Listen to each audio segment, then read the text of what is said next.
Welcome. It's Friday, the 28th of May, and it's a day that many of us have been waiting for with eager anticipation. Today, we are having the fourth in the series of global dialogues in the preparation of the United Nations Secretary General Food Systems Summit, which takes place in September this year. And our subject is food from the ocean, rivers and lakes, essential for our food system. And we'd like to explore that through a really intense multi-stakeholder dialogue process.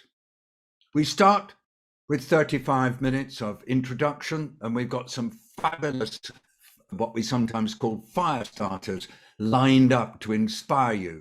But then we'll quickly go into discussion groups, and they will be carefully facilitated. And it will be my job, David Navarro is my name, it'll be my job to facilitate the whole process of bringing together the results of your discussion, so that by the time we finish at in 2.5 hours time, we should have an overall understanding of what the dialogue has shown us. And this will be really helpful for moving ahead to the actual planning of the summit. Just a few quick things about how we like to do this. Of course, we're working on a platform which enables video conferencing. It's a very efficient platform. I constantly have problems in my case because I get messages saying my internet connection is unstable, and that applies to some of us. So if there are any hitches with the internet, we'll do our best to sort it out. We're quite keen that you do, if you feel you can, turn on your camera. Then at least it means that we have the sense of being together, even if we're physically separate. We do ask you to keep your microphone muted, if you don't mind, unless you are actually speaking. And please use the chat box. We've got people tracking the chat box. We can use the chat box to share things with each other, and it becomes a second medium through which we can speak. Now, but a thing about the dialogue program that's been developed for the Food Systems Summit, there's one particular point I have to get across. These are multi-stakeholder dialogues where everybody is enabled to have an opportunity to speak. Now, for that to happen, the place has to be safe. So there's one thing that we try very hard to do, and that is, we do not want a situation where people are fearful that what they say will be taken out of context and perhaps even used to describe their positioning on social media. And so please, if you can, do everything possible to respect what we call the Chatham House rule. In the discussion groups, what you say is not attributable, not for public dissemination. The plenary session that we're having now is open and of course is on the record, but the discussion groups are not. Now, we're having a global dialogue today that's co-convened by Dr. Agnes Kalibata. She's the Special Envoy for the Food Systems Summit, and you'll hear from her very shortly. It's also co-convened by Ambassador Peter Thomson, the United Nations Secretary General Special Envoy for the Ocean.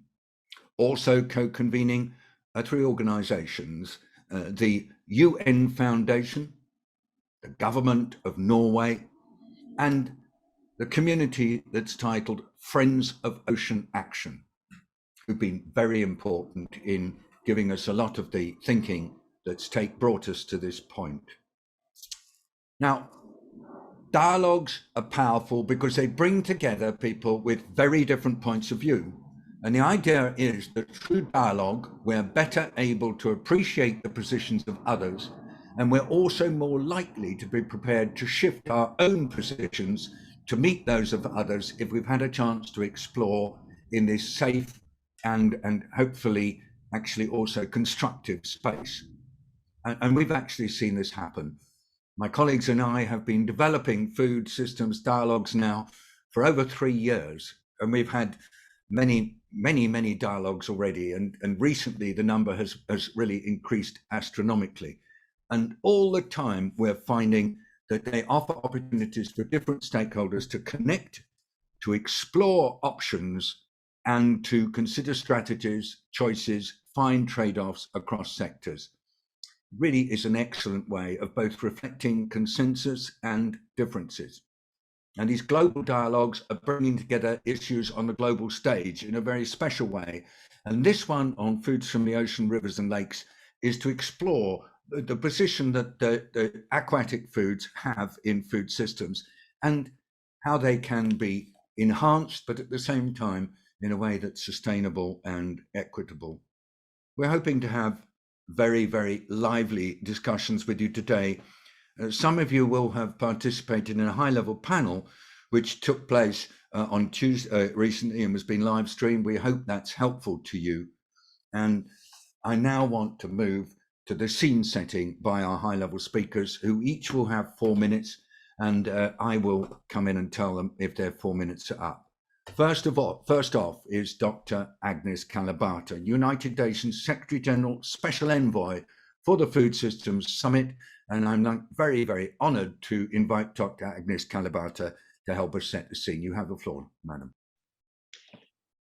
Thank you, David, for those introductory remarks. And let me start by thanking Ambassador Peter, for accepting to host this dialogue with us, and to thank Elizabeth, and to thank the Norwegian government for really finding the time, but also mobilizing this whole community that is online here, and the number of communities we've organized over the 4 dialogues that have happened to just be part of this conversation. This conversation is extremely important because we want to make sure that what is happening in this area, the blue foods area, the inland waters area, is something that we also start addressing from the perspective of some of the challenges they are having, some of the opportunities we see, but also how we take it forward from really contributing to coming through on SDGs, because this impacts over 870 million people.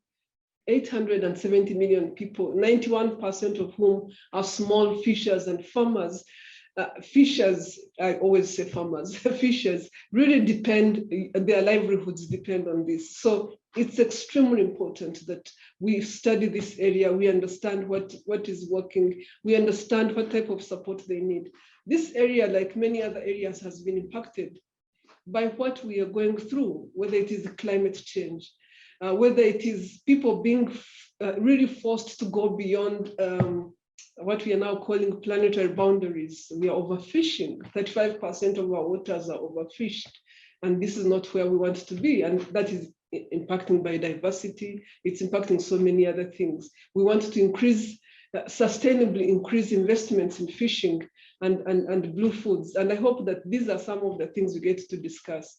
But we also need to discuss some of the challenges. I know that there's a whole lot of women that are in this industry, except they earn so much less than men. This is one of the industries where equity is not necessarily working for women. And I hope that this is a challenge you can address as well. The opportunities are huge. In my continent alone, if Africa invested in aquaculture, we would do 50% more in terms of producing fish than we are producing today. And of course, knowing that fish is one of the best foods out there, we definitely would do marvelously.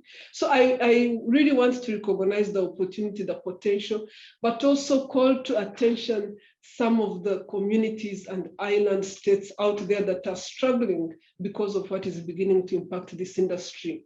And really call to attention the fact that we started this out as a People's Summit so that each of us can recognize the place we have in ensuring that together as a community we can survive this climate change thing, this COVID thing that has impacted island states even more than it has impacted the rest of us.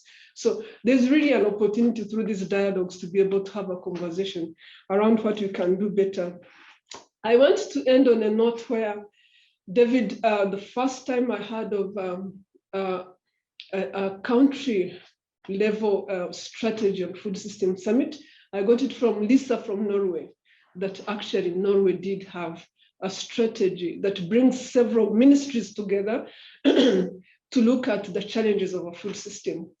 in these dialogues, my hope is that we can come to really a situation where we are helping and governments enhance their national strategies and pathways so that we start incorporating the ability to come together as several ministries, as several stakeholders to address the challenges that face us, because our food systems is not just a food challenge. So as we really bring our process, we've had a huge process.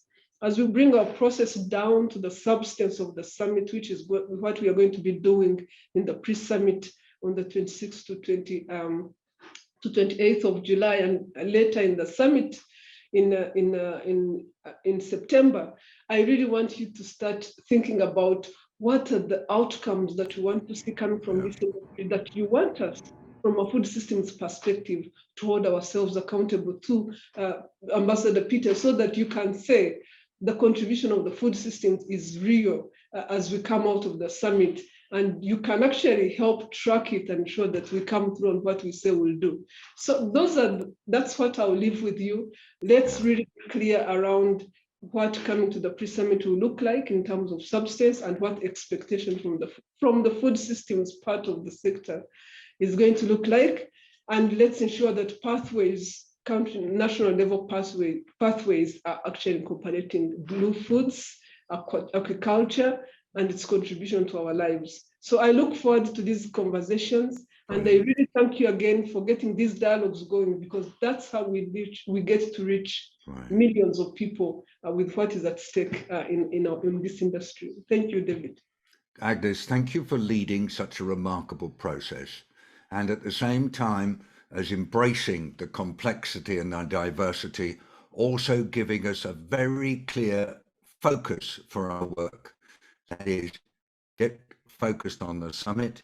And you particularly mentioned how the national pathways to food systems of the future could be places where there's much greater reference to aquatic foods as part of the direction that the world and individual nations need to move in.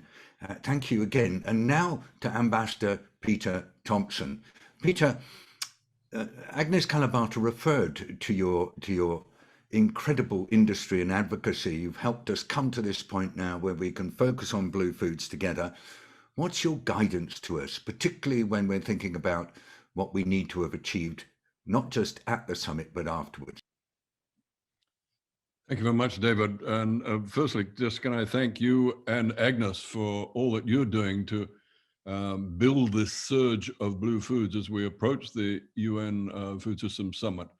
And of course, all those other important international conferences coming up. But let me just address you first, because I know we're going to have healthy discussions after this, so I'll get my bit out of the way. Ladies and gentlemen, the health of the ocean is critical to every human being. We rely on it for the air we breathe and for our economic well-being and indeed for our nutrition. Blue foods from the ocean and from lakes and rivers is vital to the diets of billions of people around the world. But the ocean and the lakes and rivers are suffering from overfishing and pollution. And climate change is causing worrying trends to the ocean's chemistry. You know, the ocean is central to achieving many of the Sustainable Development Goals, not just the ocean goal SDG 14, but also zero hunger, the eradication of poverty, and of course, climate action. Aquatic foods play a vital role in food systems, but are often missing from global discussions on food security and nutrition. So today's global dialogue is a much anticipated opportunity to remedy that omission and to carry the blue message through to the UN Food Systems Summit. As you may know, SDG 14 is about getting the balance right between protection and production. As well as the health and conservation of the ocean, SDG 14 addresses the sustainable use of the ocean's resources, with emphasis on nourishing of billions of people. We're thereby called upon to ensure more equitable access to nutritious aquatic food and to improve food security, especially among vulnerable communities. And Agnes has mentioned a few of them. We know that our activities on land affect the ocean, lakes, and rivers, and vice versa. Thus, whether it's safeguarding the water cycle, investment in better sewerage infrastructure, or the greening of our industries, we must understand the connectivity and bring all of the communities involved into focus and communication. In one phrase, we must all adopt the source to sea ethos. With 34% of assessed global fish stocks being overfished, it is obvious that better management of global fish stocks is required. It is also obvious that fisheries subsidies, billions of dollars, somewhere between 20 and $30 billion a year of public monies, which in time, these subsidies in time lead to overfishing and overcapacity and illegal fishing even, that these should cease. And the WTO ministerial meeting has an excellent chance to make that so in Geneva this July. Let's make it count. We also need to make sure that our work together to better manage the fisheries upon which all depend is being done. Supporting fishers who are good stewards of those resources. I think of artisanal fishers in particular, small-scale fisheries, and ensuring that those who fish illegally have nowhere to land or sell their catch. And that's all about the FAO port states measures, to which nearly 100 countries have now signed up.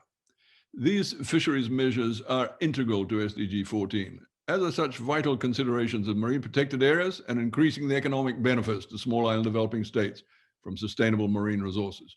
Now more than ever, as governments, banks, and the private sector work on strategies for economic recovery from the COVID-19 pandemic, we have to emphasize the role of the sustainable blue economy. Short-term actions that return us to old, polluting, and harmful habits are not the way to go. We've got to take the longer view for our intergenerational justice. The vision of a clean, green, and blue transition taking us globally to net zero carbon by 2050 is the way to go. The role of a sustainable blue economy, including lakes and rivers in the ocean, will be essential to that transition. That's why it's crucial that we don't lose momentum on the implementation of SDG 14 and why we need to connect all communities from ridge to reef in the drive to make that so. As I've said, everything is connected. So let us all work together closely on this great challenge to the well-being of humankind, the well-being of the environment, and of the ocean.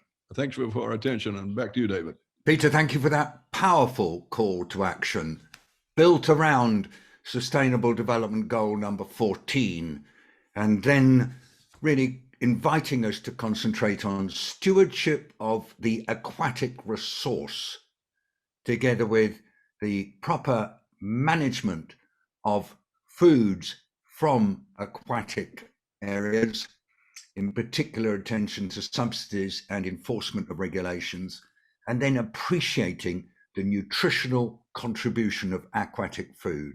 What a beautiful aligned systems challenge. And to help us get forward on this, let's now hear from the Norwegian Minister of Fisheries and Seafood, His Excellency Odd Emil Ingebrigtsen. You have the floor, sir. Thank you, David. And I also have to say that the Norwegian name Odd in English would mean edge, and not the English meaning. Ladies and gentlemen, dear friends of aquatic foods, our oceans and rivers and lakes are essential to life. And these expanses of water cover nearly 2/3 of our planet. And people have been dependent on the aquatic environment for food for thousands of years. And we are no less dependent today. Aquatic foods are key to ensuring the right to food for the global population within the planetary boundaries. Aquatic foods are important sources of good nutrition, micronutrients, vitamins, minerals, and omega fatty acids essential for a healthy life. They are also a source of high quality protein with a low environmental footprint. According to the Ocean Panel, there is a huge potential to increase the production of these foods within sustainable planetary boundaries. Aquatic foods also provide an important source of income and livelihoods from harvest and production to retail. Increased production and consumption of aquatic foods can really be a game-changer solution for the future sustainability of our food systems. But we have to keep our oceans, rivers, and lakes renewable and clean. We have to ensure that the aquatic foods resources are sustainable, harvested, and produced. It is time to act and, of course, cooperate. However, action must be based on knowledge and experience. and that is why we must continue to invest in research and constantly acquire new knowledge. We must gain and share knowledge to find good solutions throughout the food chain, from healthy waters to healthy people. That is why Norway has initiated the Global Action Network on Foods from the Oceans and Inland Waters for food security and nutrition.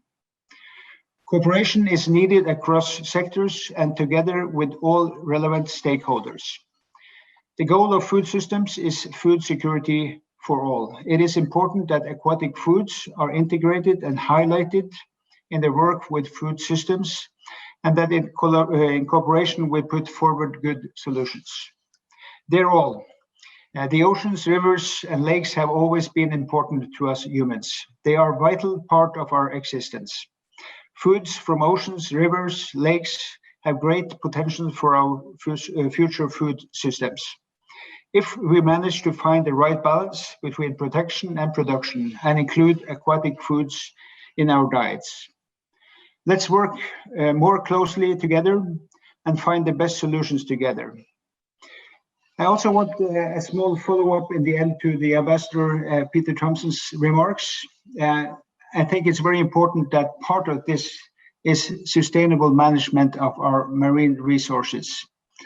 I want to mention that Norway has therefore decided to be tougher on fisheries crime and implemented stronger and smarter resource control with new technology in our waters.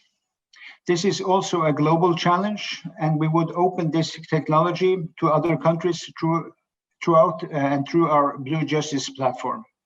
Thank you for your time, and I wish you a productive and successful event today. Minister, thank you very much. Really, really important statement. Firstly, because of the way you connected all the bits of the system together and described it from the perspective of the responsible officer in the government of Norway.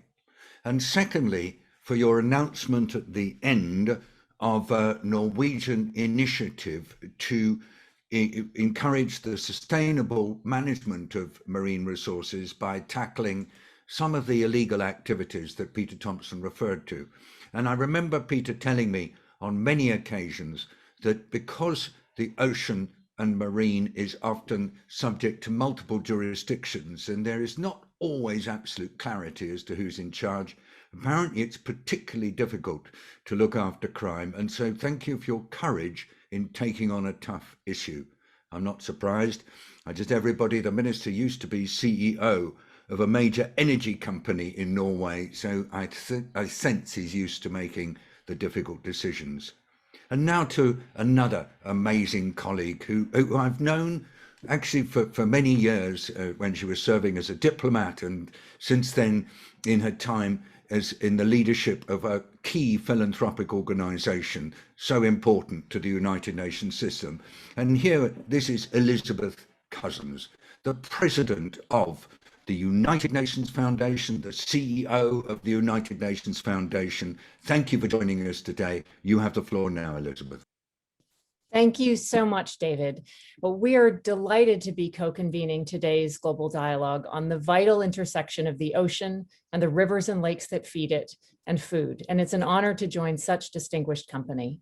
The participants gathered today in this virtual room are individuals who have spent their lives and careers working in, on, or around the water. Fishers, scientists, ocean policymakers, conservationists, along with farmers, investors, and agriculture and development experts who have spent their lives and careers working on hunger, nutrition, and innovative agriculture. We are all well aware of the stakes in this conversation. The ocean and rivers and lakes are a vital part of our food system and will only become more important as we look to feeding a global population of 10 billion people and ensuring that the most vulnerable in particular have what they need to thrive. Fish alone provide at least 50% of animal proteins for people in coastal and island states and 20% of animal proteins for nearly 3.5 billion people worldwide. Roughly 60 million people depend on fisheries and aquaculture for their living, and half of artisanal fishers and aquaculture workers are women. At the same time, the ocean is profoundly impacted by the choices we make about what we eat and how and where we produce it. Actions taken far upstream, like putting excess fertilizer on the land or using fish meal to feed animals, all have consequences for rivers, lakes, and the ocean, and critically, for the people they feed and sustain. So as we talk about the need to transform our food system, the ocean has to be central to that conversation. Fortunately, the ocean also provides powerful solutions for how we produce, consume, and think about food. Just look at the experience of regenerative ocean farms with the potential to produce the same food per acre as a potato field, but without pesticides or fertilizers. The ocean is just a powerful force. Many of you will know the writing of Carl Safina. Today's event reminds me of the story he tells about the idea that fish connect the world because the waters they swim in wash all shores. That is such a powerful and expansive thought about our interconnections as people, as cultures, as geographies, and as societies. We come from the ocean. We're not a human species without it. We're not a global economy without the ocean. We're not explorers or poets or artists without the ocean. We don't breathe without the ocean, and we're not feeding or nourishing the world's people without the ocean. Now, I know that on policies and practicalities, there are many debates and politics, and good people can disagree on many things. But there's also powerful commonality and urgency about the opportunity right now to propel critical transformations that protect and steward our natural and cultivated systems. So my hope for the conversation today is that we come away with new ideas for working together to reach common goals and tackle shared challenges. The food system of the future must feed us all within the boundaries of this beautiful blue planet, and together we can make that system good for the ocean and the climate, as well as good for the land and people. So thank you again for participating. I hope this is just the start of a very fruitful partnership and collaborations among us. So thank you again, David. Thank you, Kalibata, and over to you. Hey, Elizabeth, that was just wonderful. Everybody, I'm going to tell you as moderator, you have just heard absolutely superb opening remarks from our 4 fire starters. And Elizabeth really brought it all together by saying, we are from the ocean connects us all, the power of the ocean, the need for a joined up systems response, and yes, the solutions are there. What a great starting point. And by the way, Elizabeth, I was really impressed. Peter Thomson must have got to you as well. He reminded me some years ago, stop using oceans in the plural. Talk about the ocean, because it's all connected. And that's so important. I don't know whether that's where you got that from, but I'm really, really pleased that the more we can all talk about the ocean in the singular, the more we convey the points you just made. Thank you. Peter's agreeing. Great. I got through. So everybody, here is what we're going to do. We are now going to have a global dialogue. We thank all our wonderful fire starters. And now what's going to happen is you will all be arranged in discussion groups of around 10 persons each. And each discussion group will be invited to explore a topic related to food from the oceans, lakes, and rivers. And we've allocated you to groups rather deliberately, trying to mix you up, because we've learned over the years that diversity is key to having really constructive and productive discussions in the dialogues. So we've looked at what stake you represent. What kind of stakeholder are you, if you don't mind those words? What is your sector? Which part of the whole ocean area are you actually in? What's your expertise?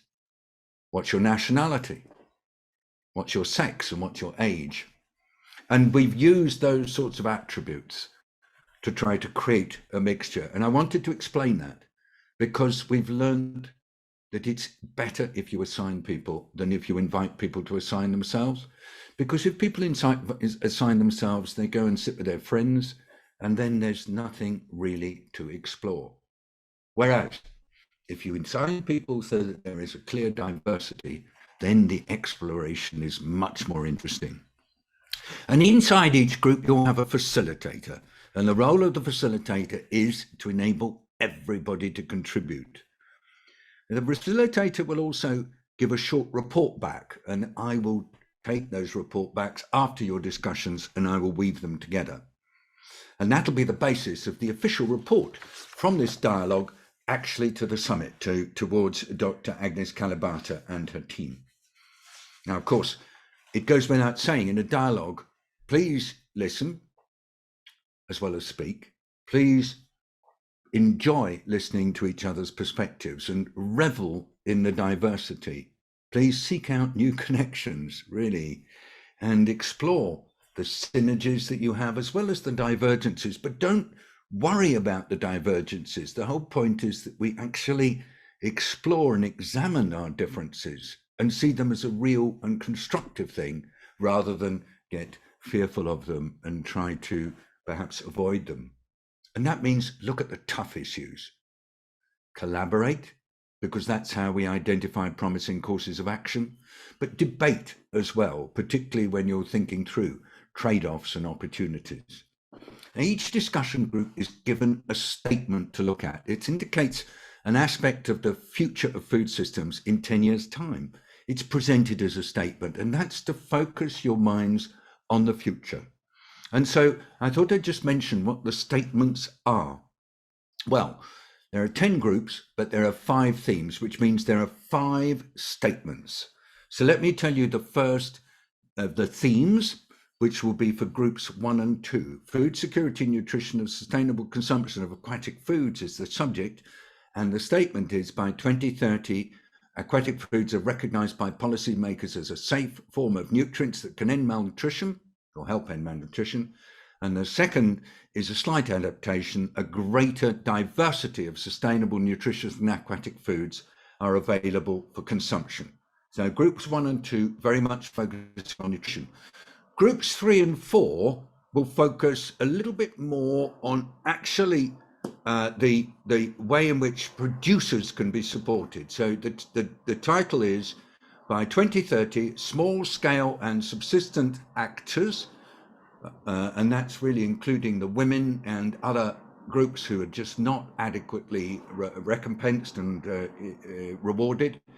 But we want these people to be included in blue food decision making and policy, as well as in trade and economic policy. And we want actually these policy decisions to take account of the roles of these key actors, these small scale actors. How can they get into the center of the policy debates? Then let's go to the next theme, which is, we shift to the next slide, which is going to be for groups 5 and 6. And this is about promoting investment in aquatic and ocean smart food systems.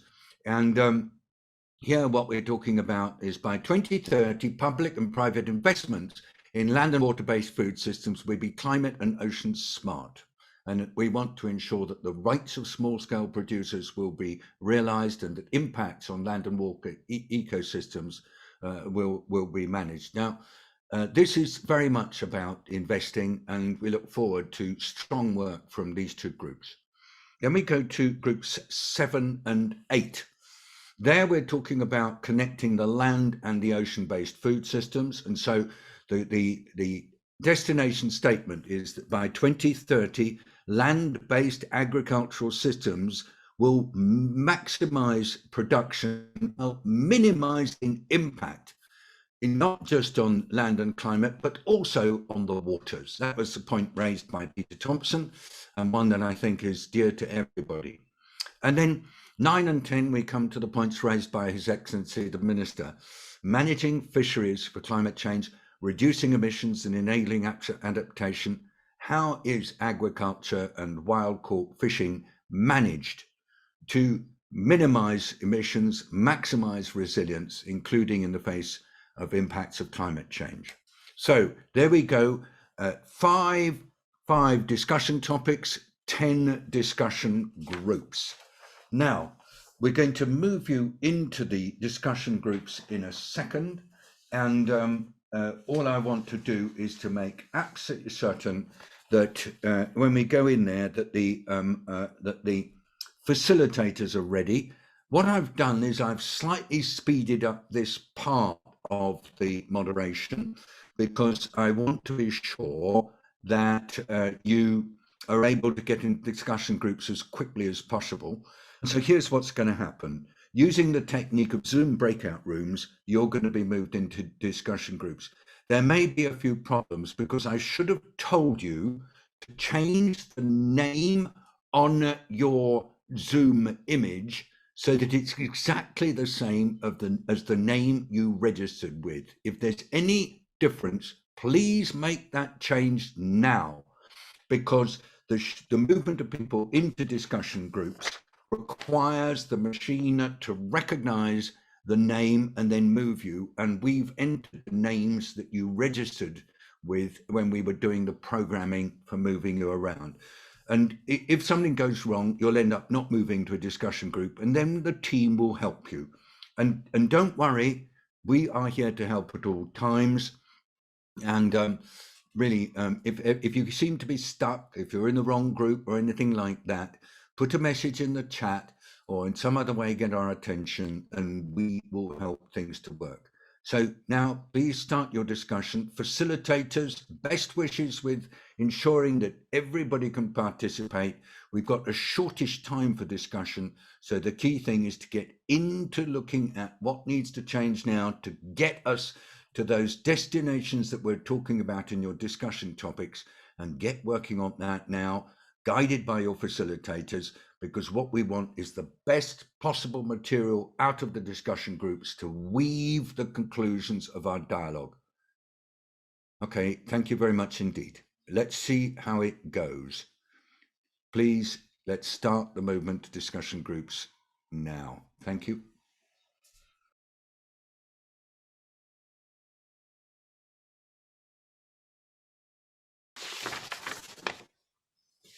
I think everybody's back, David. Well done. Hello, everybody. Welcome back.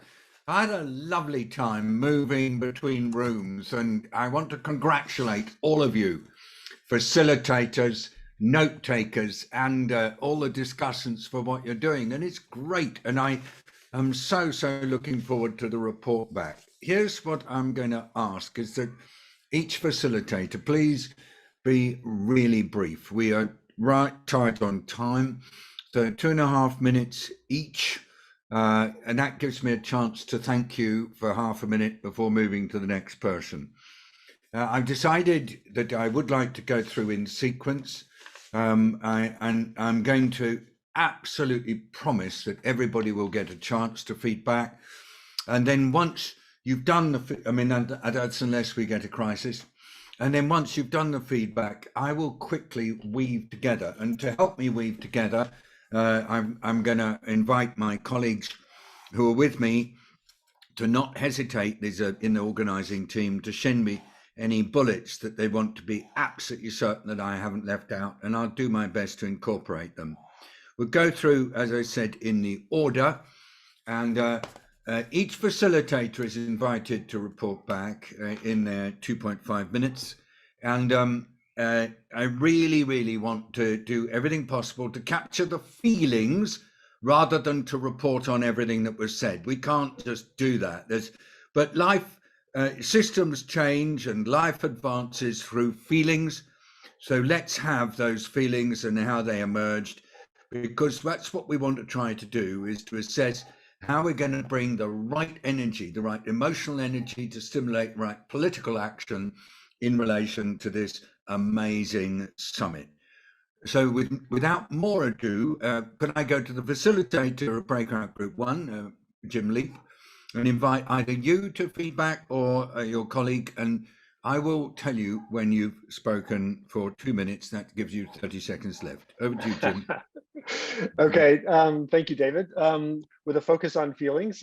So I think we had a group quite passionate about the potential of the largely unrealized potential of blue foods to meet the major nutrition challenges facing the world, and especially the challenge of malnutrition in undernourished countries. We talked across the whole system, and I think that starts from a recognition that what you need is a directed transformation, that we've allowed the blue food system to just develop in whatever way, but without clear direction to serve social objectives, in particular around nutrition, and that takes action across the whole system. So it's about production and shifting production to small local species that can offer much higher nutritional value than many of those currently produced for commercial markets. It's about demand and how you use dietary guidelines, school feeding programs, safety net programs, and innovation to translate blue foods into convenient and appealing products. All of those as ways to grow demand. And it requires, crucially, attention to the value chains or supply chains that connect the two. And that's simple things like logistics, roads, crucially cold storage, also things like traceability that allow people to buy blue foods with confidence. They know where they came from. And related to that was the mandate that we take action to ensure that blue foods are safe. And so that's a matter not only of the things I've talked about, building a value chain that provides assurance of safety, but also, of course, taking care of the resources from which these foods are produced. And that is both a matter of addressing environmental pollution, both in freshwater systems and in the ocean, and also, of course, of making sure that the stocks are sustained so that they can meet the demands that we are setting out to create. The one other thing I would note in that is several noted that in these kinds of discussions, we tend to focus just on the ocean, but freshwater crucially important in the system and needs to be fully a part of the strategies that we develop. Over to you, David. Absolutely brilliant. I just want to say to everybody, this blue food is nourishing food connection and helping more and more people to understand that it's actually best food. It's not second best food or third best food. It's good, best, nourishing food. Very important point from that group. And thanks also for stressing the total aquatic space is absolutely key, fresh and sea. Very, very good, Jim, and a great group. And now we're still staying on this theme of food security, nutrition, and sustainable consumption. Let's go to Christian Telecki, whose group is really looking at diversity. Thank you very much, David. And it was wonderful to have a conversation across 3 continents over the last hour. And really, I always find these conversations so fascinating that people bring such a rich amount of experience and diversities and views to it that it makes for such a fascinating moment that we want to spend more time on. Unfortunately, we could not. Perhaps I want to offer 3, maybe 4 points. First point was, the question is whether we actually should be diversifying and investing in diversification in the first place, and rather we should be better use of resources to invest in capacity and existing technology and species, given the time it takes to bring any species to market. So it's certainly a question to think about. Secondly, the group felt that one of the deficiencies in this and thinking through this is we understand the benefits, information, policies, and dietary guidelines, but we need to translate these on the ground and awareness raising to make it accessible and understandable why seafood and products are so important to diet. And then certainly government and industry has a role in that. The third point is that we need to understand and respect that there are going to be different challenges across geographies, economies, and cultures. And what's good for and what's happening in South America may not be directly applicable and a solution in Africa. And there were some very interesting examples that came up in our discussion. And fourthly, it was not necessarily diversifying for more species, but thinking about diversifying the products stemming from existing species that we are accessing at the moment to make it accessible by all, and that 100% of that species is used. So there's no wastage, it's used in different products, and perhaps we remove some of the stigma that may be associated in some cultures with smaller species or smaller fish where that's perceived as a poor person's food, when in fact it has enormous nutritional value to it. So we had a very interesting and well-rounded discussion around each of these issues. And so we hope that is food for thought going forward in some of the negotiations and discussions. Back to you, David. Thank you so much, Christian. Aquatic food is best food. And diversification down two directions: diversification of products from existing species, and then diversification in terms of bringing in new species. A bit to focus on from not just what's got to be eaten, but why it should be eaten and how. And then this big issue of local specificity. Lovely work. And I can see how we're going to be able to weave together not only what's in groups 1 and 2, but I feel it's going to really complement what's coming up in the next one. So group 3, we're now focusing on supporting and protecting the small scale and subsistence producers of food from the different sources. And our first reporter on this is Tom Grasso. Tom, you have the floor now, 2.5 minutes. Thank you very much, David. So yeah, our focus in our group was to how to benefit small scale holders in this debate leading up to the summit. And the way we characterized it was, what do we need to do in the next 9 fishing seasons in order to benefit local coastal communities? We had a really great diverse group and a robust conversation. And I will say it's always both inspiring and humbling to hear perspectives from people who do this work day in and day out in the places where they live. So one of the key things that came out of the discussion that we had about small scale holders in the oceans as a place for food is that we need to change the narrative around the oceans. That right now many people feel that the oceans are a lost cause, that it's all about overfishing and pollution and impacts from climate change, all of which it is. But there's also a great positive narrative we can tell about the future of the oceans and what it can provide for people around the world, as I think Dr. Kalibata mentioned, the 875 million people who rely on the oceans for their food and livelihood. So that's number one for small scale holders. We need to give them a positive story to share going forward. We also need to recognize that in order for these solutions that the summit adopts are going to work well, that we need to have an inclusive process that makes sure that those smallholders, fishermen and women, aquaculturists, mariculturists, are actually involved in the decision-making process. And the small-scale fisheries guidelines that were developed at the Committee on Fisheries, I think it was in 2014, was held up as an example of an inclusive process that resulted in a very good result. And there's an important need to implement those guidelines at the local and national level. So that was another important priority that our group decided would be really great if this summit could recognize that in 2030, we see that the guidelines are being implemented effectively at the national and local level. We also said that it's important for us to see indicators of what success looks like in 2030, one of which was the health of the stocks that small scale fishers rely on. We'd like to see them not overfished and actually improved through good management, and that the benefits from those well-managed small-scale fisheries are going to those local coastal communities. I will stop there. Thank you very much. I think that's my sign.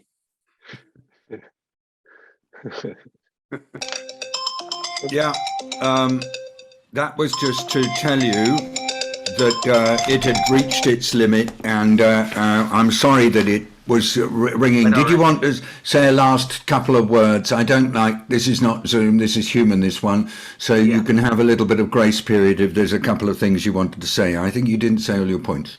I think that it was a great group, and I was really an honor to be a part of the group. So thank you so much, David, and I'll turn it back to you. Right, that's cool. You did say it was robust, and I must say I was very much enjoying your group. I was there, and good. I mean, that's why dialogue is so important, everybody. Here we are, we're focusing on trying to prioritize small scale. We're trying to prioritize small scale fish, and that does include, as you said, really being able to have indicators of success in relation to stocks. So a lovely, lovely suggestion. Many others too. Thank you, Tom. And let me just now go to Philippa Cohen from WorldFish. Philippa, thank you for your facilitation. Your 2.5 minutes start now. Great, thanks so much.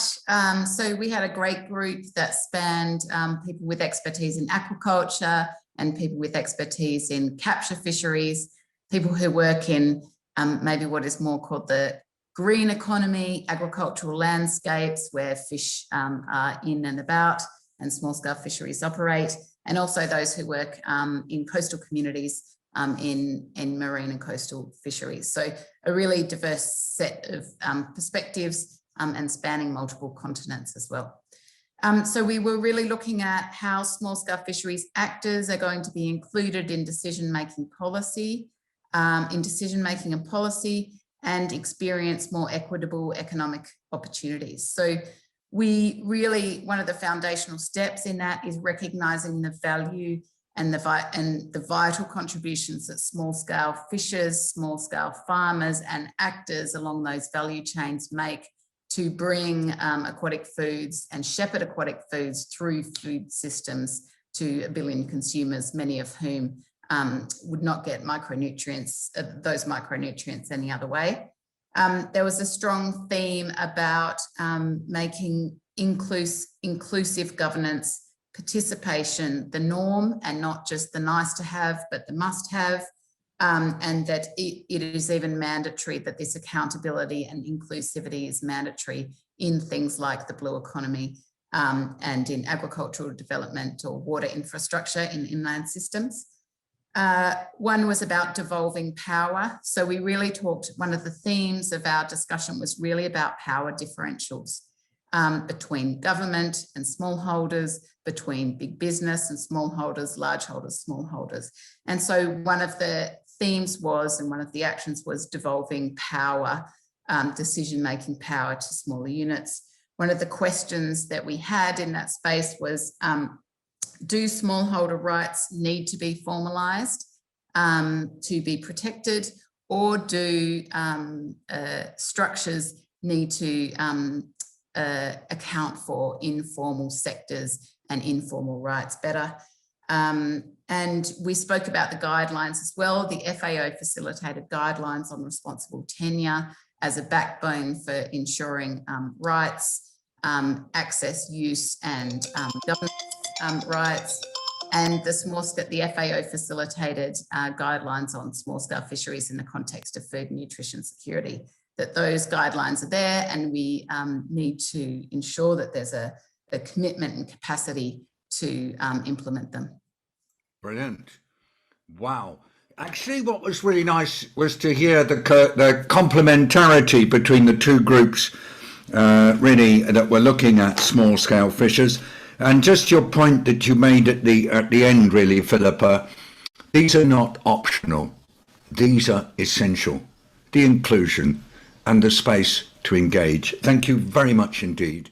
We'll come on with that. I mean, we'll bring it all together at the end, but now we go to Group 5. Avrim, Lazar. Here we're talking about investment. The two groups focusing on investment, 5 and 6. And so we'll invite both of them to see how much they can dovetail with each other. Avrim, you have the floor. I'm just going to say that I think unmuting is needed. I think.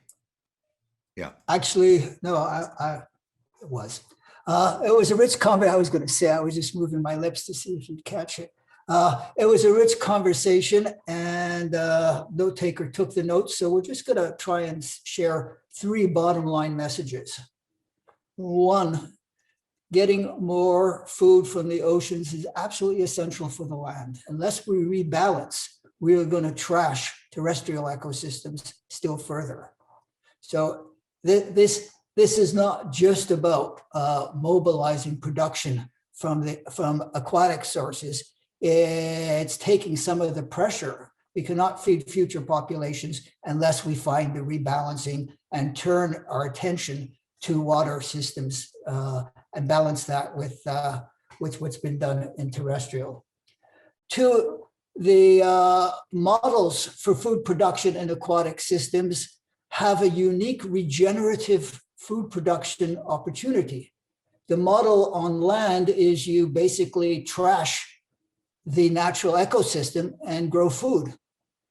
It's very rare that you would grow food on land integrated with the natural ecosystems, whereas on water, coexisting with the natural ecosystems is the norm, whether it be wild catch or aquatic farming. And so this model of regenerative food production has to be the bottom line in the growth of food in aquatic systems, and could well be an example, a lesson to terrestrial systems. And finally, third, we acknowledge that policy and capital flow naturally to big scale production. But big scale production doesn't always produce the values we want. And so there has to be a policy intention, a policy direction, a commitment to emphasizing small scale producers. And this could not be taken for granted. It should be a blend of private and public capital, but it should also be a big focus of public policy, that if we want to produce food without trashing all terrestrial ecosystems, we got to produce it from the water. If we produce it from the water, we have to do in a way that doesn't mimic the mistakes made on the ground, but rather is regenerative in its nature, and that is much more natural to how things have been done. But none of this will happen unless we put both policy and investment focus on the small scale producer. Very nice. Thank you very much indeed. I'm trying, my headline out of that one would be very much to say blue food is good food for the land, and blue food is regenerative. I'm trying to keep all that together. Just want to really thank Philippa for having the kindness to put the last pieces of her report into the chat. Really helpful to me. And thank you again, Avrim, for actually in your report building on where we've got to so far. So please, let's go on doing that. It's beautiful. And I want to now move on to group six to hear from Susan. Susan, would you like to feed back? And want to straight away say, Susan, thank you for stepping in, Susan Ruffer, last minute, because the colleague who was going to be here was not well. Susan, you have the floor now, 2.5 minutes. Great, thank you so much. We had also a really diverse group, a really good conversation. You know, I think we started with really, we need to get the story right, and we need to change our story on blue food. You know, it is, as we've said, nutritious, sustainable, it can be preserved. It employs a lot of women and smallholders. It's really important for developing countries. We're missing that story. It's a critical piece of food security, and yet even in a lot of countries and governments where that's true, it is not getting the attention it deserves. So we sort of started from there. And, you know, part of that is really changing the way we look at blue foods and changing the diets that we're all eating. We should stop, you know, thinking about the foods of the past and what our grandparents ate. We need to think about the food of the future. And how do we really get ourselves moving into this food of the future and start putting investments and policies in that? You know, we can lead that as people. We can get influencers like chefs and others to help do that, but we also need a basis in policies and governance and support there that can help do this. And so, you know, I think one of the driving themes of our conversation was really, we need to do a lot of research that's going to help us do some plans that will then lead us to kind of the policies and the investments that we need to do. And so we need to start that whole chain. It really needs to be an integrated way of looking at this, and not just for the water, but also on land, because as we've heard before, what we do in the water is also going to be good for what we do on the land, and what we do on the land also impacts what happens in the water. So we need this government support. We need these plans to build on. We need this integrated way of thinking so that we can, for example, increase access to markets, that we can improve infrastructure for landing. We can build capacity in small scale fishers. We can reduce waste and rethink the way we're using some of these smaller fish. We need technologies and investments in technologies that will help us change the way we're feeding aquaculture. And we need to really get inputs that are gonna, or stop inputs from land-based agriculture into the water and, help to sort of move that forward. So I think that summarized what was a very rich conversation in just a short time. Oh, you are so good. Thank you very much indeed. Thank you for your report back. And while you were talking, and we remember these last two groups have been focusing on investment and how to get more investment.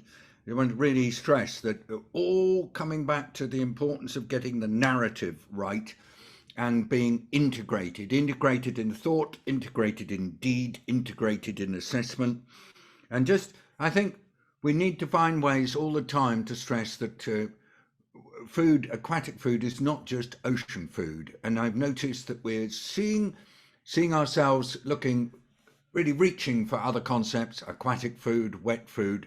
Nicely done. Thanks, everybody. We're doing very, very well. Great. Group 6. Now to Group 7. Here the facilitator was Peter Haugen, and we'd shifted now to this connecting land and ocean-based food systems. Again, it's in keeping with where we've been so far. Peter, you have your 2.5 minutes starting now.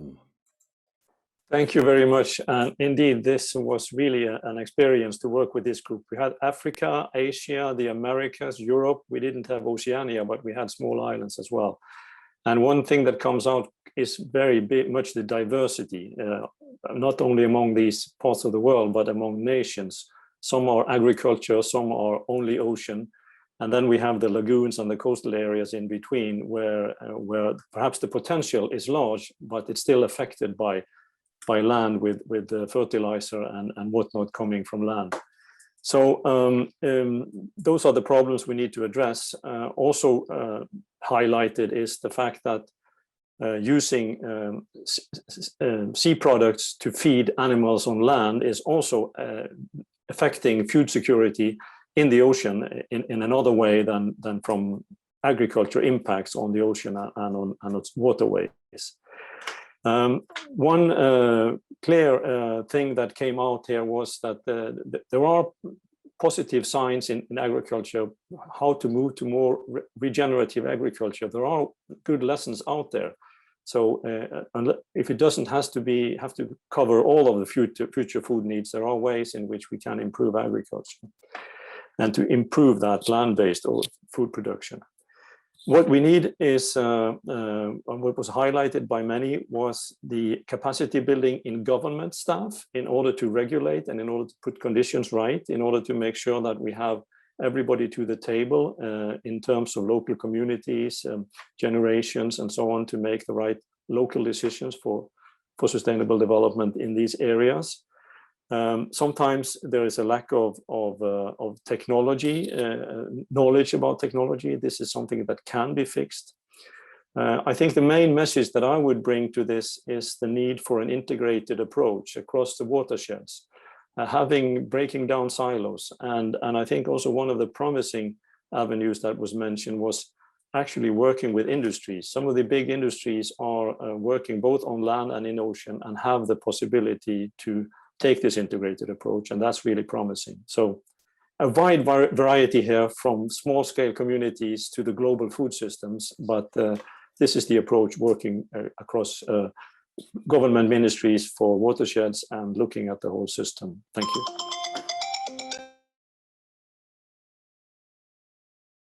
I just want to say, as a moderator, to have somebody who can speak for exactly the time that you've asked them to speak for is pretty beautiful. Thank you very much indeed, Peter. And thank you again for, as you are focusing here on connecting the land and ocean, it's not just the talk of integration, it's actually the practice of integration. And we all know, having operated in different government and related environments, that the way we structure ourselves just works against integration so often. And I find in your report back the fact that you were going so into such practical suggestions made me think that in your group you had people who've really got experience of doing this. It was absolutely lovely. Thank you very much indeed for Peter. And now let's go for the same issue of connecting land and ocean to Christelle Pratt, who's actually from the ACP. She herself is from the Pacific region, but I know that she was in a very international group. You have the floor for 2.5 minutes. But I think you're lip reading, you're speaking silently to see whether you can catch me, and you caught me. Apologies. So my time starts now. Thank you very much, David. Again, we had a really interesting conversation over the hour. We had people from a balance between those from the global north and the global south. And yet it was a nice, calm and a conversation in that there was good resonance between all of us in terms of the different areas that we covered. So I'll just touch on a couple of things that I heard. Oceans, rivers, lakes are an important source of food security. And so we need to keep them safe and clean.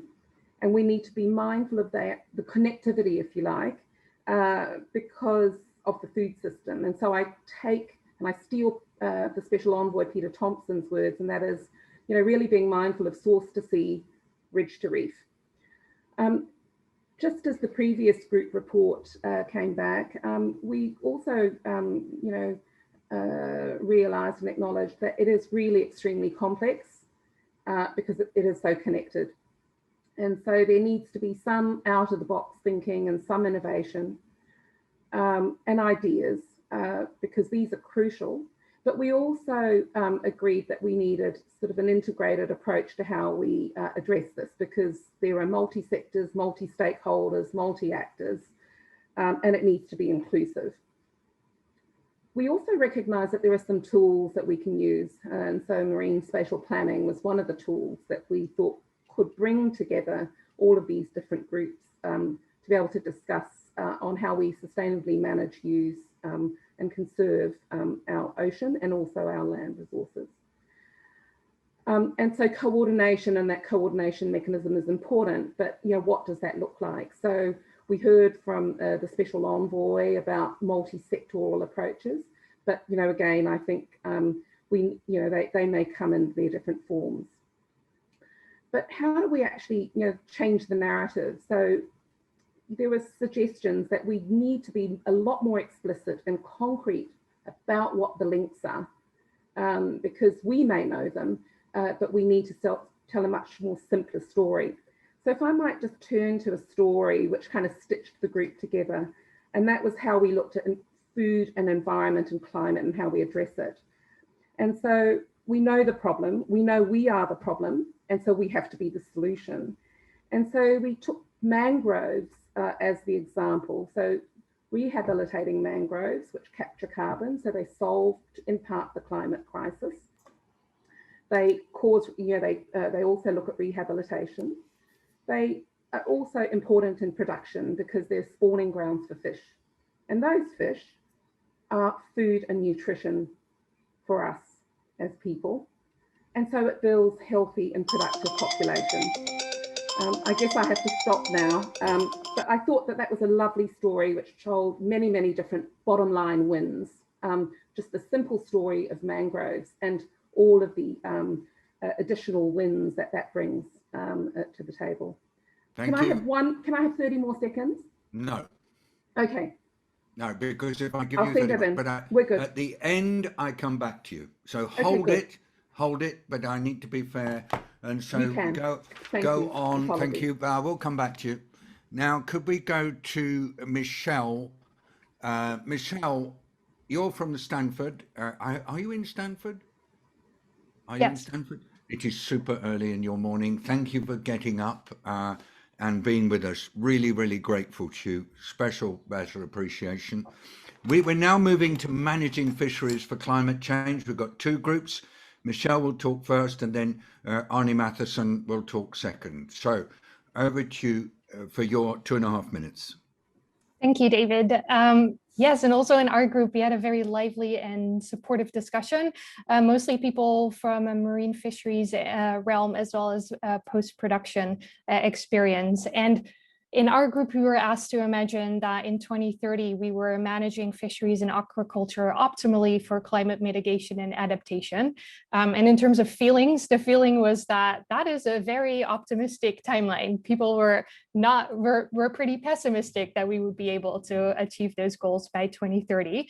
And between sort of the climate adaptation and the mitigation side of things, the people in our group seem to think that the adaptation side might be able to move on a faster timeline if perhaps political and economic challenges will be large, but that might be more achievable within the next years than the mitigation timeline, which would really involve transforming vessels, infrastructure, and a complete auxiliary and industry for greening. So then we decided to focus what can be done by 2030, and realized that we really need to pull out the full toolbox of local, regional, national, global levers that are available for us. So that involves things like strengthening management plans, including international cooperation, sustained investments in green infrastructure, focusing on consumer options that might include, in particular, food loss and waste initiatives.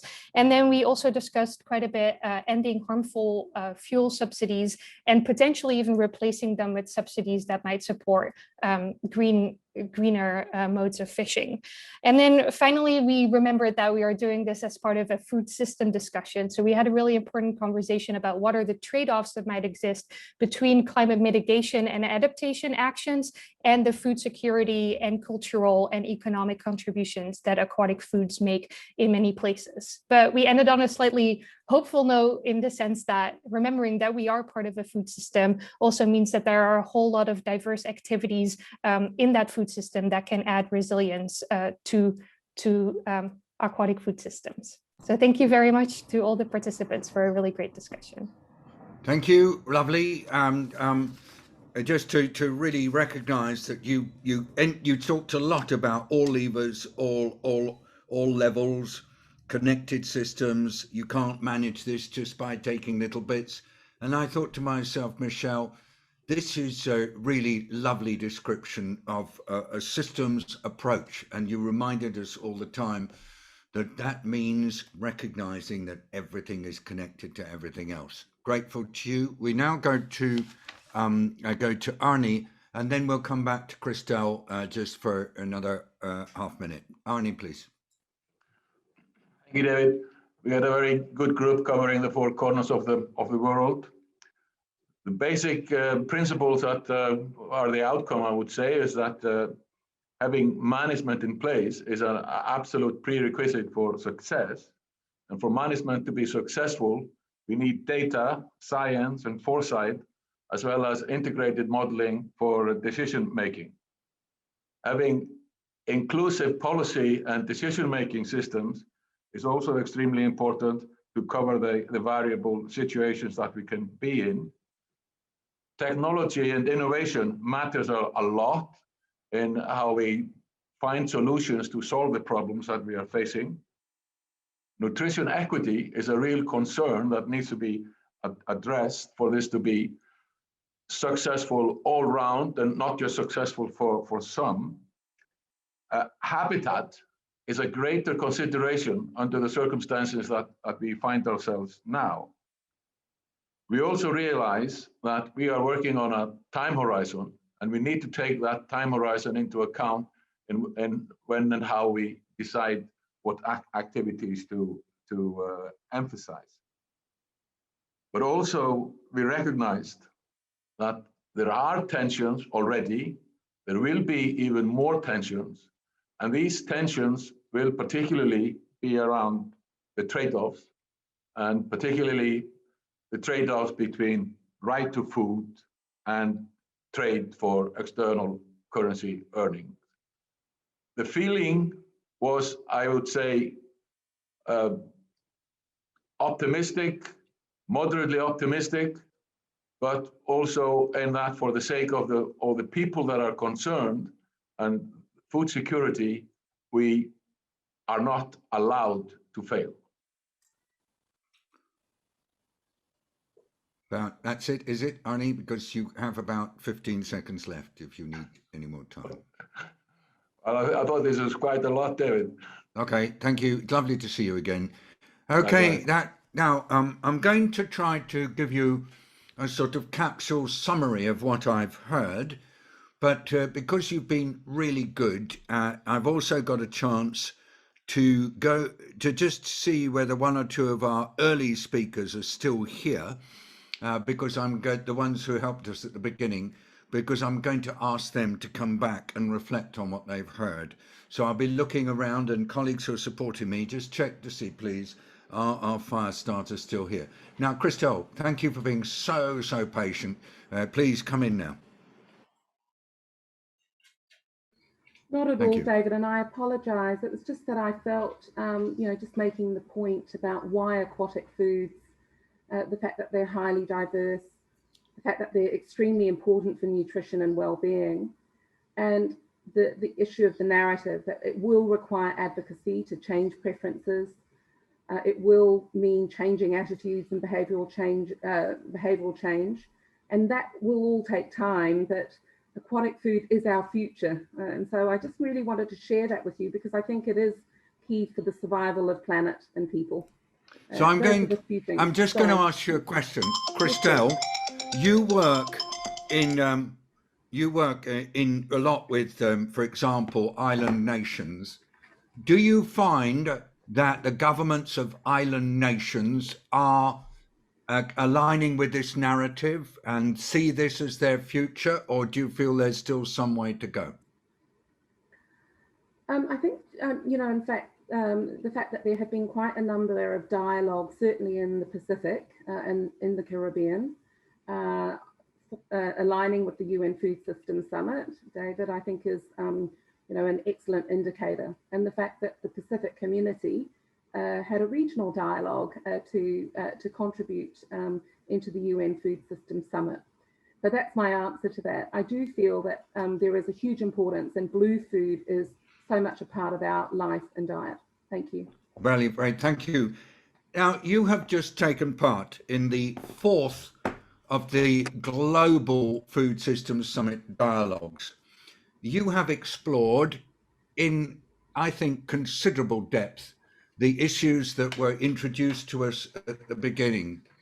You've explained, I believe, also the value of diversity and the importance of having spaces where everybody can speak. And I noticed as I went through the groups that I was able to get to, this wonderful sense of policymakers from one country meeting with practitioners from another country, meeting with scientists from another country.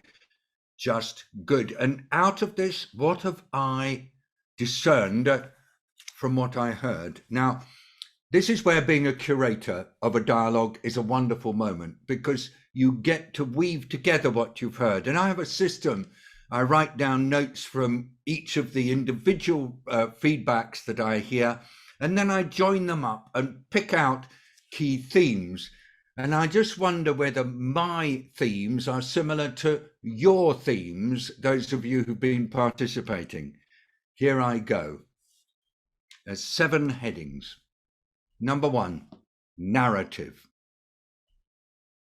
It's quite clear that aquatic food is key for the future. It's quite clear that aquatic food is part of diversity. Aquatic food is sustainability. Aquatic food is where women do an awful lot of the work. Aquatic food is, if it's got right, it's good for the land, because it takes the pressure off the land to produce more and more and more. Aquatic food is source to sea. Aquatic food is ridge to reef. And I think we should all pledge that we will use the term aquatic food or wet food as much as we can, so that we stress it is rivers, lakes, seas and the ocean, so that we go beyond people just thinking it's about overfished areas. It's about actually the huge opportunity as well. All, let's work on this narrative and let's do it together. Number two, part of this is a focus on integration. Aquatic food systems tend to be integrated, tend to be circular, tend to be sustainable. And if they're not, there's something that's gone badly wrong. And indeed, the integrated approach has to link together land and water. The integrated approach has to link together thought and action. The integrated approach has to link together multiple actors. In fact, it has to be designed to be attractive to a big range of actors.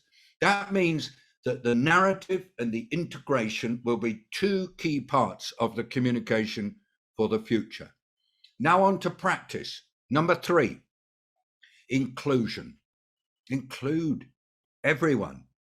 Absolutely include those who are relatively light fishers, as well as the giant fishers, because small scale fish is absolutely critical. And there is some lovely guidance that's been developed within the context of FAO fisheries. Let's get that guidance properly implemented in as much of policy and practice as possible.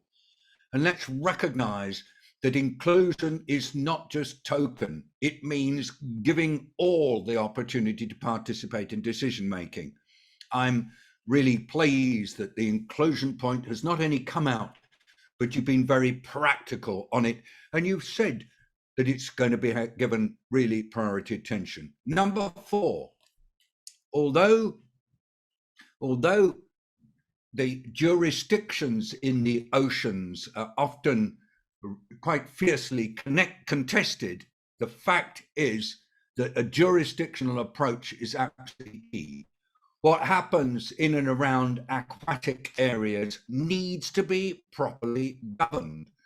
I heard stories about how even on lakes, fishing is often not governed, let alone, of course, what happens in the ocean. But jurisdictions are important, and within those jurisdictions, active efforts to create space for the less powerful to have the option to engage, that needs attention. Also, to ensure that inside jurisdictions, there's rights-based participation as well as structural participation. So that means there's entitlements for participation based on people's roles and responsibilities, but there's also an absolute right.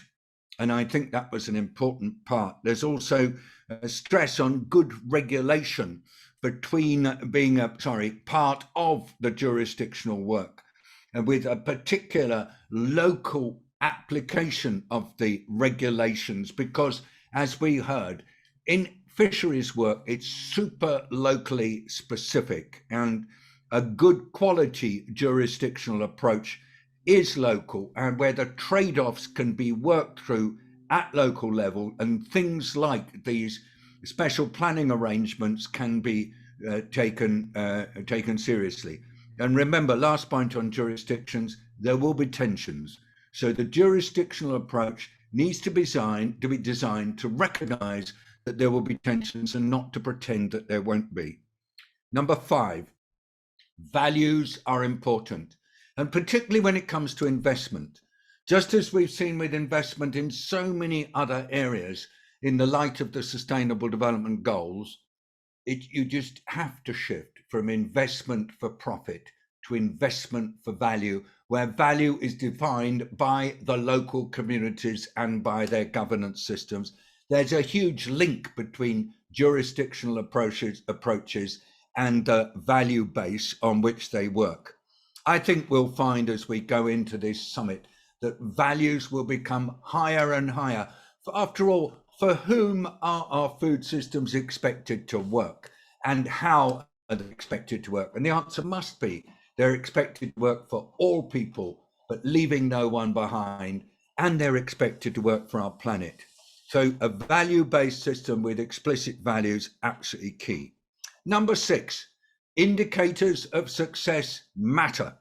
And you've all stressed that unless there are indicators, for example, showing that the stocks available to small fishers are available and that a number of other indicators are there, then it won't work. And so the indicators have to be there, bringing me to my last point, which is it's all about management.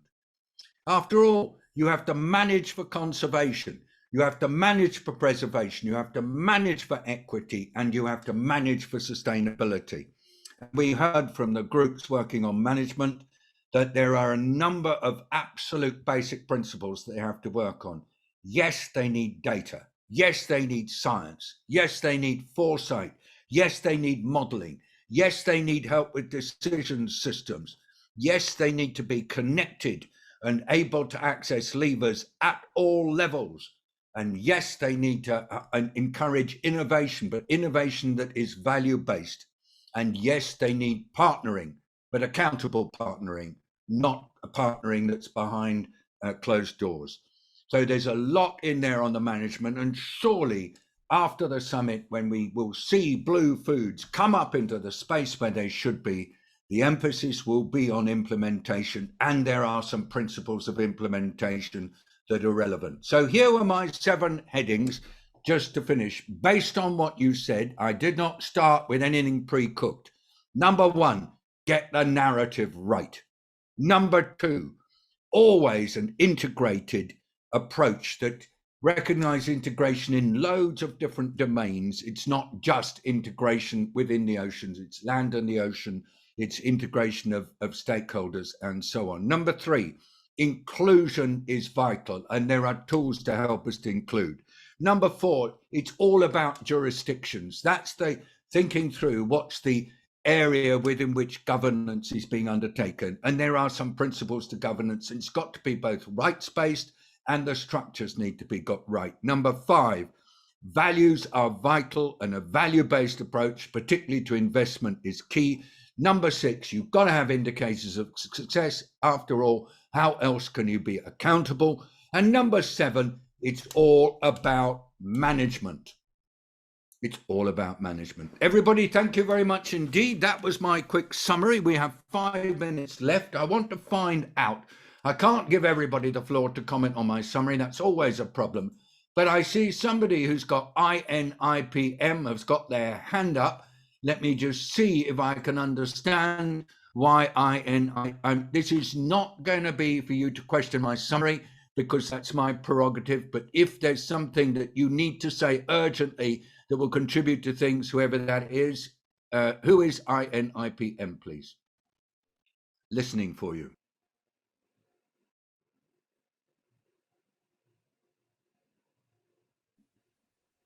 Extraterrestrial. Hello, who is that, please? INIPM. Please come in. All right. Yeah, I'll put the 7 points in, and if we could just keep the line open, that's fine. Is Peter Thomson still here, please? Peter. Yeah, I'm still here. I think you were dealing with an extraterrestrial there, David. Right, I thought your 7 points were magnificent. They really captured everything that I heard as well. Look, the final thing that I would say from my side is we should never talk about the blue economy. It's always the sustainable blue economy, because there's just one more linear exploitation of finite planetary resources. We're not serving our grandchildren well.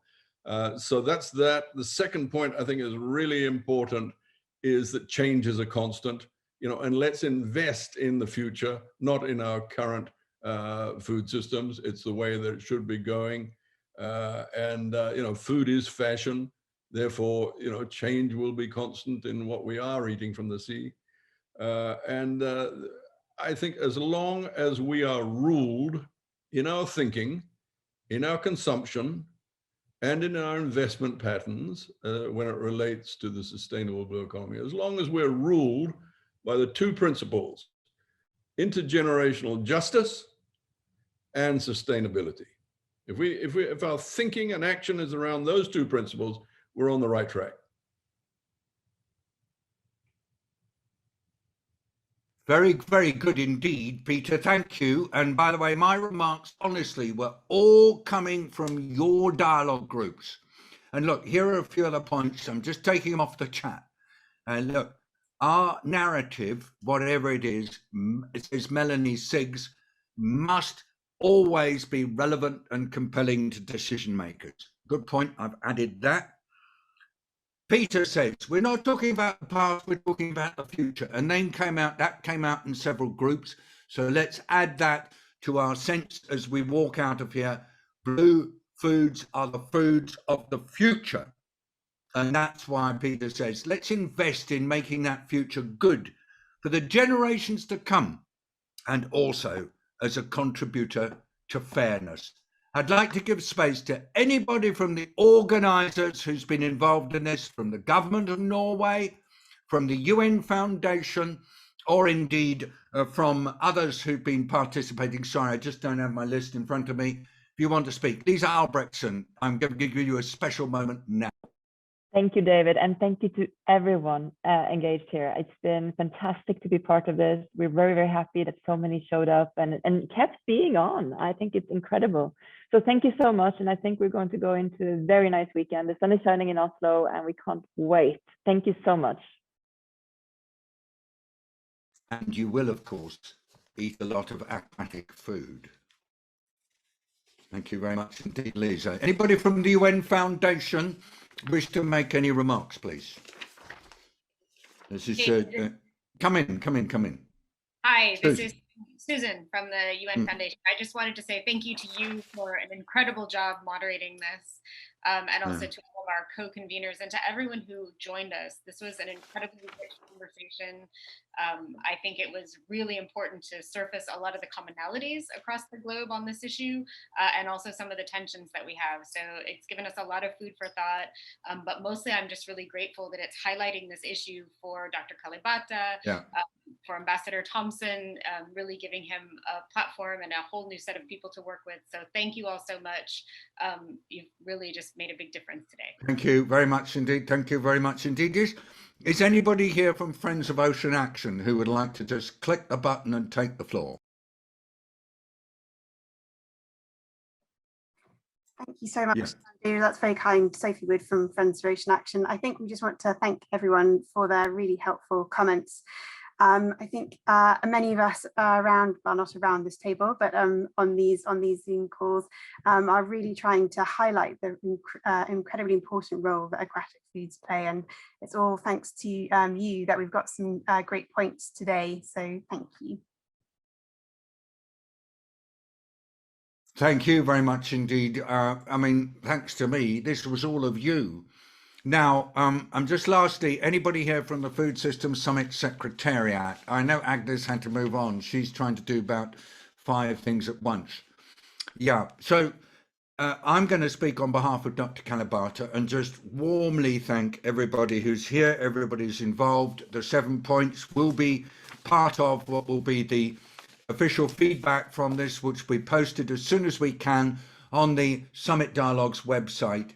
And thank you very much indeed to all of you for keeping it going and for ensuring that we all stay in touch.